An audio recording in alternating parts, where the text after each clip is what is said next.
Hi guys, welcome along to Design and Technology TV. Today we are looking at having a first look at marketing. So this is primarily designed to give you an overview of what marketing is, what it's for, how it is, and it will include you doing a bit of research as you go. As we move through the video, feel free to pause the video and look things up before we get started. So during the presentation, make sure that you've got a paper and pen. If you haven't, then go and grab one. You'll want to write things down as you go. Of course, you'll have this video and preparation so that you can come back to this, so that's no problem with that. Ideally, you have internet access as well, so you can go through it and then you can start looking up things as we move our way through. You'll notice on the bottom right hand side of this page there is a link. I'll put that link in the description in the video. That gives you some notes and tips on how to take good notes and to do things that work for you. First of all, before we start moving through this, understand your brain. So obviously this is possibly the first presentation that you've watched on A level. With that in mind, you need to understand how your brain works and how it takes on information.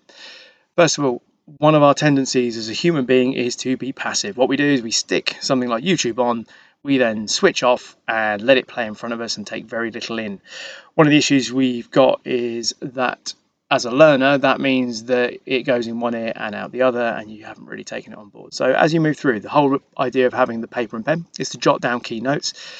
It's been proven that if you write things down, simple, very quick notes, not whole sentences, it helps your brain to remember because it's an active learning participation, because you're transcribing information from one format to a different format, which makes you learn it better. It's far better than just sitting and watching. Equally, as we go through this, I'm going to use various bits where I've talked through specific language, technical terminology associated with marketing. If you don't know what it is, pause the video, get on the internet and look it up. By doing so, what you're doing is you're setting yourself up to understand the vocabulary that's being used and then be able to use it yourself. If you simply let me use words and you just go, yeah, inbound marketing, I've got no idea what that is, and you just leave it at that, how are you going to actually use that yourself when it comes to either your own work or in an exam situation later on? On a note, the note-taking thing is actually an advert for some pens. Ignore the pen advert, but the strategies are quite useful. So first of all, what is the purpose of marketing? Fundamentally, it's about raising awareness. So if you've got some users or people that you want to sell a product to, if they don't know that your product exists, they're not going to buy it. So they might stumble across it by accident, but what you're trying to do is raise awareness. If you think about any film that's coming out in the cinema, what you'll see trailers leading up to it to make people aware. Often that cinemas obviously on DVDs, but also you'll have billboard adverts and various other little teaser adverts that pop up. The whole purpose of those, they're coming up before the film is available to watch, but what it's allowing people to do is to realize that there is a film coming out on a given subject, and it starts creating a buzz and people are interested to see it because they're aware it happens. Likewise with a car, if you just release the car and just put it straight in a showroom and told no one, yes, people that walked into the showroom would see it, but fundamentally you wouldn't have that breadth of awareness. So by doing advertising and drawing people in and making them aware that something is available, then they're more likely to go out and have a look at it in a shop or look at it online and then start buying it. It also avoids failure. So one of the issues you've got is that you might decide that there is a product that is useful and you then start pursuing it and start trying to sell it in an environment. The issue we all have with that is that it's all about perception of need. So you and I might have very different perception of need regarding a particular product. Some people will see it as absolutely fundamental for what they want to do, and other people will just go, I don't need that. That's just a waste of my money. So what we're looking at here is making sure that there is the requirement for your product and that people are going to use it, and that also there aren't things on the market already that do exactly what it is that you're trying to do. So that then fits in with planning demand. So as anyone who is putting any sort of product into as a new launch, what they need to do is assess demand. Will people actually want my product? And it's no good having one person or two people say, yeah, that sounds amazing, let's do it, when everyone else just goes, well, what's the point? So the whole idea here is that you are forecasting, you're understanding what the demand is for your product. That then allows you to create a product that people will buy. So marketing is not only outbound, but it's also inbound. So outbound marketing means that you're promoting it to people, and inbound is getting information yourself. So we'll look at those in more depth. On the right hand side here, you can see how a product might go through a life cycle. So it starts off as a new product, it grows, gathers traction as it goes through its startup and then into growth. Eventually it gets to maturity, which is where as many people really who are going to buy it will buy it, and then slowly it starts to decline. More often than not, it ends up either in death or rebirth, i.e. there's a new version of it or an updated version of it that then starts sales again. So the best business model normally is to go through this birth and then rebirth cycle. So we've spoken about these things already, inbound and outbound marketing. At this stage, as we go through this, as I've said, if there's any aspects which you don't understand, then just pause the video and have a look if I'm not talking about it in full. What I'm giving you here is an overview. There is nothing stopping you going into more detail and finding out more information.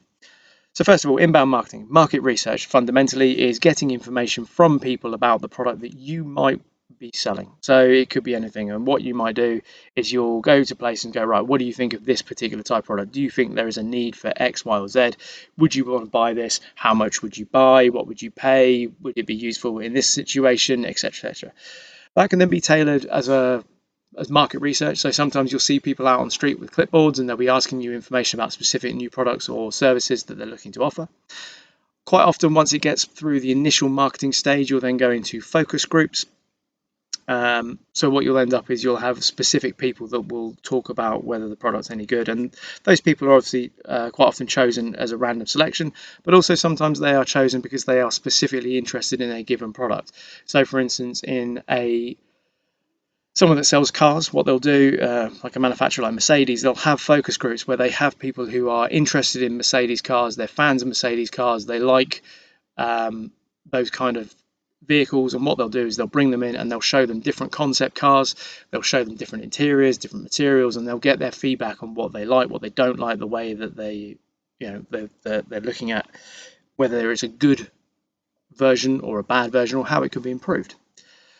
Also, linked to that is then trials. So you'll also, once the product gets made and it's manufactured as a prototype or even as a small limited run as they start to sell the product, they will continue to do trials. So those trials can be done by either individual households, which are sometimes found, and what they'll do is they'll give them, for instance, a vacuum cleaner and say, right, try this, tell us what you think.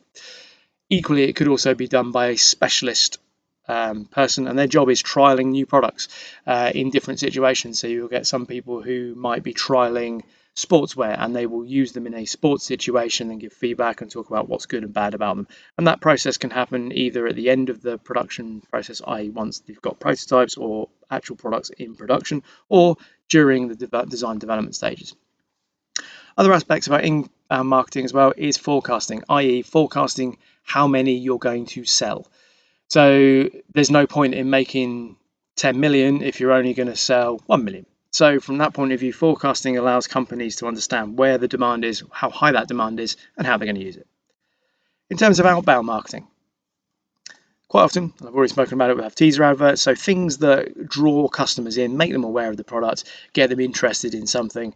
That then allows your company to start generating pre-orders, interest, social media traffic, etc., which then raises the awareness to wider fields. Word of mouth, social media then expands that exponentially, and then more people are aware that your product exists. You've also got full-on campaigns. So an outbound marketing might be a full campaign where they go from everything from print media right the way through to TV and radio adverts, where they're trying to make sure they hit as many different places as possible. Within that, you will obviously use campaigns that focus on specific demographics. Now, if you don't know what a demographic is, you should pause this and have a look. With a demographic, then you're looking at targeting specific people in a specific group with particular specific interest, depending on what that is, and then using a medium that would do that. So for instance, if you were selling a new surfboard, the best place to do that would be in a surf magazine or possibly a surfing venue, because the people that are using it are your target market. Obviously, you can go outside of that, but there are ways of making sure you're specifically picking certain people. And within marketing generally, you'll be able to, the company that's selling you the service, for instance, if it was a print media, would tell you exactly who the demographic was that was reading their magazine, how much money they had to spend, what they often spent their money on, what other things they were interested in that were associated or similar. So they'll be able to give you a raft of information to allow you as a company to pick the right media for you so that you can sell your product. Also, outbound marketing includes rollouts as well.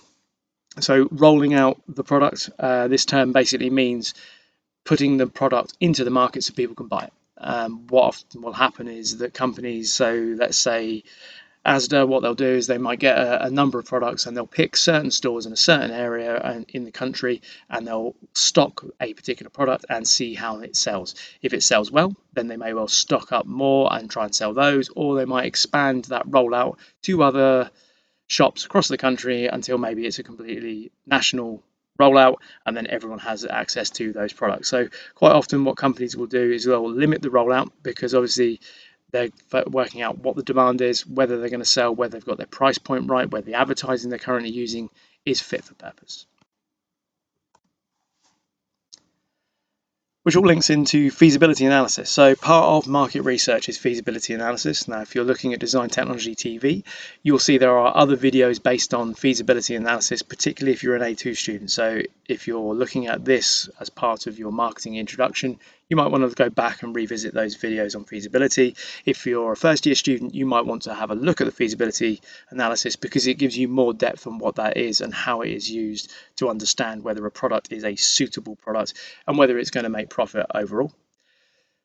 I've already mentioned user trialing, but what we're doing here within the analysis is we're understanding what users think, how they interact with the product, what they do with the product, whether it's fit for purpose, whether it meets their expectations, how they change it, how they modify it, whether they buy it. There's lots of different aspects of trialing which you can look into. So that's something that you might want to choose to have a look on the internet and have a look at user trialing, see how that affects your product. And we've also already talked about rollouts as well. So within feasibility analysis, it might be that a company does it once the product is fully prototyped and starting to be manufactured, or it might be a very small scale launch of the product in a very small capacity where only a few are available, because what they're doing is they're seeing how quickly they sell and also whether it is possible to manufacture the product within the timeframes and at the cost and price point that they're looking to do. So then we're looking at scale of production as well. So quite often, even though a product might be produced in hundreds of thousands, what they might do is they might only produce 10,000 to start with, having made the molds to understand what the costs are that are associated with it. Within feasibility analysis as well, you've also got other influences, and these influences are aspects that are written on the right hand side here of the screen. You've got things like people's statutory rights, so that things do what they need to do. If you don't know what your statutory rights are, have a look. So the Citizens Advice Bureau will have a page based around statutory rights so you can understand what they are. Just as a customer of any shop or any online market, you should understand your statutory rights anyway, so have a look at that because it's useful for you to know if you need to complain. But understanding what people's statutory rights are in terms of a product is important. There's also going to be a series of organisations that have vested interests. So we've been talking about stakeholders and what a stakeholder is. Stakeholders also include BSI, so the British Standards Institute, ISO, which is the International Organisation of Standards, ASA, which is the Advertising Standards Agency, and then you might have other places like Watchdogs and Which, who will then also influence what's going on. So the standards agencies, BSI and ISO, what they'll be doing is they'll be making sure that the product conforms to specific needs, so that it's non-toxic if it's being used by a child, or if it's a material that is going to be heated, that it's not going to become, that it's not flammable, etc., etc. So they have standards in place. Have a look at BSI and ISO. They do similar things. British Standards, although it's called British Standards, is actually global. ISO is also global.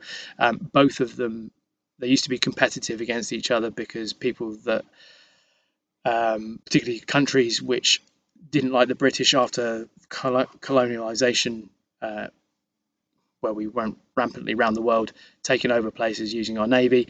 They didn't like the British after that, so quite often they then went for the ISO. But other places like India use British standards because it's a world-respected level and standard. So some people chose to use different ones, but since time has moved on, now most people use ISO or BSI, and quite often both of them use similar or very closely worded statements and share resources. So they do the same job in terms of making sure that standards are set across the world globally. ASA is then making sure that advertising does what it should do, i.e. it doesn't mislead the customers, and that the customers who are looking at the products understand what they're going to get. And then you've got things like Watchdog, which is one of those. But if you think about Watchdog on TV and various other aspects, what they're doing is they're using the product, trialing it, and giving reviews to customers, but also backing them up when things go wrong. So in terms of the influences that they're going to put on your product, you want to make sure that you have a very positive spin from reviews and people using your product. You also want to make sure that you are meeting regulatory organizations' reasoning and standards, so that your product doesn't then you don't get sued. You don't have you built 100,000 of them, and then the BSI say, well, actually you can't do that because it's flammable, therefore your product fails the basic standards of safety, and then you have to recall them all, and then you have to start again, and all that money is lost. So it's really important, as you're looking at your analysis, that you are understanding what it is that you have to do to make sure your product is successful. So into marketing in a little bit more detail, there are 4 Ps. Apparently there's 7 if you do business, but there's 4 Ps that are in the course guide for design technology for OCR. Those are product, price, place, and promotion. As you can see on the right hand side, it's broken down into how things are sold and then influences on your product that they put. So if we look at the price, we've got things like a list price. So how much is your product when you sell it on the shelf? What do you expect to make from the product when it's sold to the customer at the end? Are there options for you to do discounts or to put in incentives to get people to buy it? Can there be things like credit terms? So if you're buying a car, quite often you'll buy it on credit because it's such an expensive item that you need to be able to pay it off over a period of time. You've also then got things where you've got place. So who is actually selling it? Where's it being sold? How much do you have to have in stock to meet demand? And the logistics of getting it to place, etc., etc. So I'm not going to read through and talk about all those aspects. You should work your way through each of those bits and make sure you understand what they are. If you don't, pause the video. In fact, you should pause the video and then work your way through those. And once you know what they are, then you can move forwards with this. Just accepting that there's words on the screen and being that passive learner is not going to help you now. So understand it. Each of these different things influence what you're doing as a product and how it's going to look at the end. Sometimes it's in minimal ways, but sometimes they'll have major impacts. So, for instance, you've got a certain selling point that you're trying to put your product in. So it's a list price that you want to sell it at. You then have to take into account all the factors that add into that price. Not only is it manufacturing and making, but it's also then the transportation and packaging, etc., etc. Maybe there's licensing agreements and various other bits and bobs, which all come into that overall cost that you've got to sell, and then you've got to make a profit as well. Are there options then within your product to change things, which then mean that either you make more product or that you can reduce your list price so you sell more of them and you're more competitive in the marketplace? One of those options could be, for instance, packaging. So if you can make your product so that either it has very little packaging or no packaging because it packages itself because of what the product is, then that puts you in a position that you can cut out a whole load of costs, and maybe that then reduces your transport cost because your product is lighter. You haven't got to put the packaging on in the first place, so you're saving manpower and time. You then give it to your customer, and then your customer can then buy it at a lower list price because they're not paying for those additional extras. So think about how these impact on your product. Depending on what your product is, there will be different versions of this and different outcomes. Something else to be considering, and this is really important, is what capital or investment your product has. If you don't know what capital is, then look it up. Fundamentally, though, what we're looking at here is whether or not you have enough money to make your products viable in the first place, i.e. make enough of them to sell them and then be able to reinvest that money into your product to then carry on manufacturing and making them without making a loss and then going under. Different types of funding. Sometimes a company might just have money, so it might just be a very big company like Unilever or Hoover or someone like that, and they've got a huge amount of money, and what they do is they just decide they want to produce a new product and they just use their existing capital to do so. fine. We've also got other aspects like venture capitalism. So if you've seen something like Dragon's Den, that's just basically four venture capitalists sat there looking at ideas and then deciding whether they want to put money in or not. Fundamentally, what it comes down to is those people look at a possible investment opportunity. They then say, right, we'll put X amount of money in and we want X amount of money out. And that might be over a very short term or it might be a much longer term. Um, Fundamentally, a venture capitalist is looking to make money out of other people's ideas.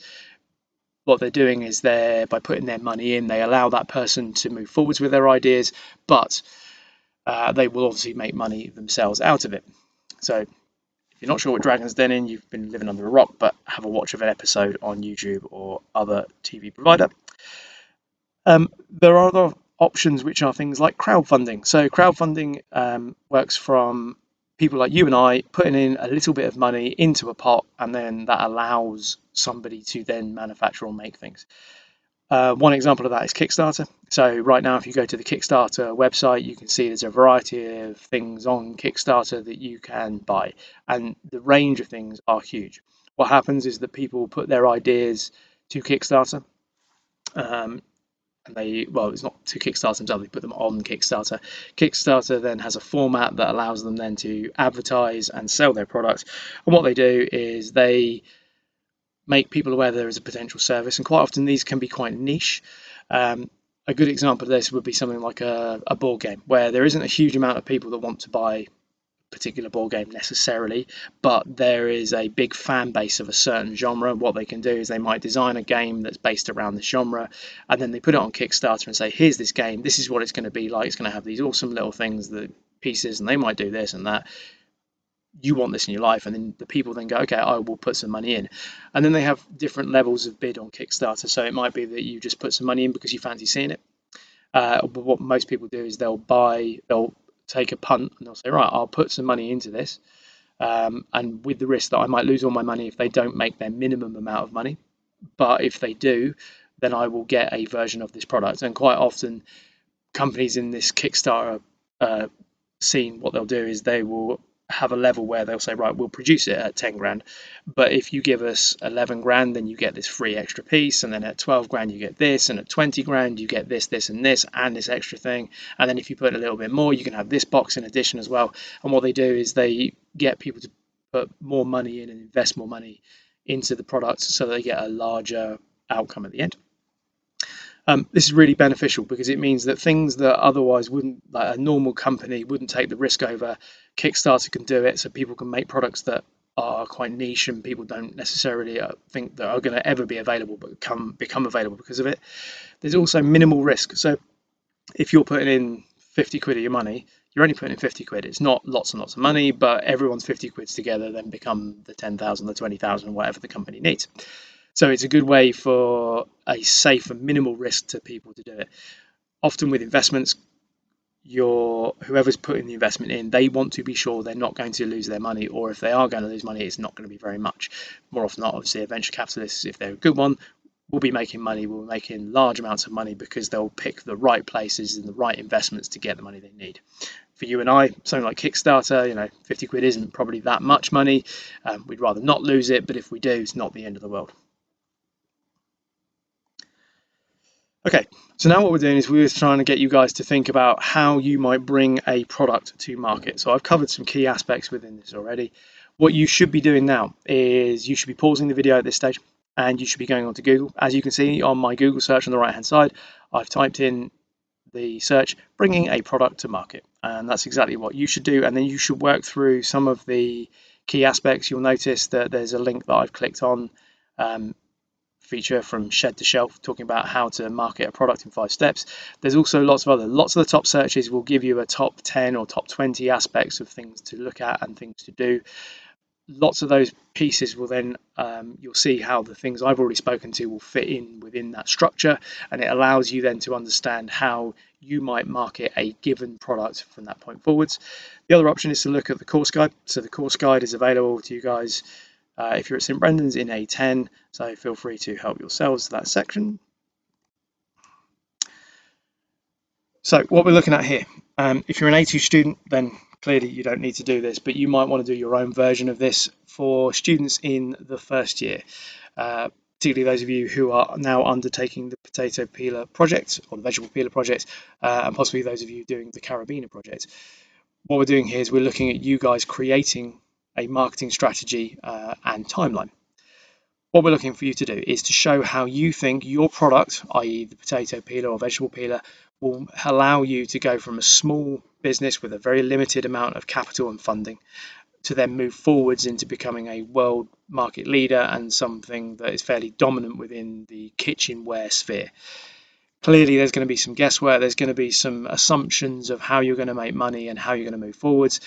So we're not looking for war and peace here, but it's you outlining your key steps and stages to go from being this small garage player, how you're going to advertise, how you're going to increase your sales, how you're then going to incentivize people to buy your product, how you're going to get into the bigger shops, how you're then going to reinvest your money. Maybe then you make new and different products. Maybe you broaden the range of products you do, how you then get into larger stores and maybe market leaders within national sphere, then maybe how you then move internationally and go from there. There's all sorts of different things. I mentioned Kickstarter, you've also got things like eBay, you've also got different advertising channels, which may be everything from television right the way through to radio. So the choice is yours how you go about this. What I want to see is that you've planned the steps that you're going to do as you work your way through. And the bits in this particular PowerPoint are a good way of making sure that you hit key aspects, but obviously so is the search that you've just done as you've gone through on Google. You are writing a marketing strategy, what it is that you are going to do. If you don't know what a marketing strategy is by this stage, then please look it up. What we're looking for then is an A4 sheet or one PowerPoint slide at about 0.11. I don't want to see really big text size and lots of wasted space. So from that point of view, it's a solid amount of writing, an essay response basically. And then on a second slide, we're looking for a timeline. On the right hand side here is a partial piece of a timeline that was done by a previous student. As you can see, it's year 1, year 2. Normally, this will go up to about year 5. The level of detail, level of information is up to you. It should have some clarity and show that you're building on the structure that you've got. Within this, you're going to have to talk about money. And I'm not looking for you to be able to say, this is going to cost me this much, that's going to cost me precisely that much. As you'll see from the guide on the right-hand side, I'm perfectly happy for you to pound sign. So single pound sign, cheap. Middling cost is £2 size, a significant outcome is 3, and then a huge outlay. So for instance, advertising during Super Bowl on American television is a huge amount of money for every second that you're on. That would be considered a huge outlay. So from this point forwards, go back to any aspects within the video that you need. Start putting together your marketing strategy and keep fleshing out key aspects, and then plan a timeline over it. It's 2 slides. You could go for more than that, but 2 slides is kind of where we want you to be. Clarity, detail, and make it so that you're communicating the step by step. If you find yourself just writing one big section of text, you're probably doing the wrong thing. So break it down, use subtitles, and highlight different component parts so it's easy to follow. Thanks for watching Design Technology TV. Please subscribe.